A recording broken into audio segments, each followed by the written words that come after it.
In today's video, I am going to teach you how to create a programming logic board on Miro. Start by opening your Miro board.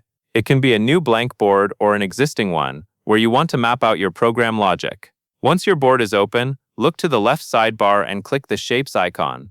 This is where you will find the basic flowchart pieces you need to build a clean, readable logic board. To begin your flow, select the pill shape, which is also labeled as the flowchart terminator in many shape libraries. This pill shape is commonly used for the start and end of a process. Click anywhere on the canvas to place it, then type the word start inside the shape. Keeping your labels short and clear makes the logic easier to follow at a glance. Next, move your cursor to the bottom of that start shape and click the small blue dot. This blue dot helps you create a connector line without needing to manually draw and align it. Click and pull down to start your connecting line. When the quick menu appears, select the rectangle shape.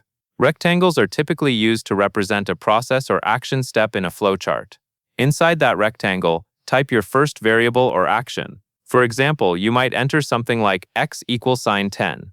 Use whatever statement matches your logic, and try to keep the text readable by avoiding long sentences. Now drag another line down from the rectangle, again using the connector handle. From the menu, select the diamond shape, which represents a decision point. Click into the diamond and type your logic question, such as, is x 5? Decision text should be phrased clearly, so the outcomes make sense. From the right point of the diamond, drag a line out and type yes along that connector.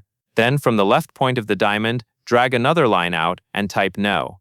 Placing the labels close to the diamond helps prevent confusion later, especially as your logic grows. Finally, connect both the yes and no lines to one last pill shape.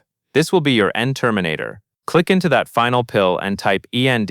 At this point, you have a complete simple programming logic board with a start, a process, a decision, and a clean ending. And that covers everything you need to know.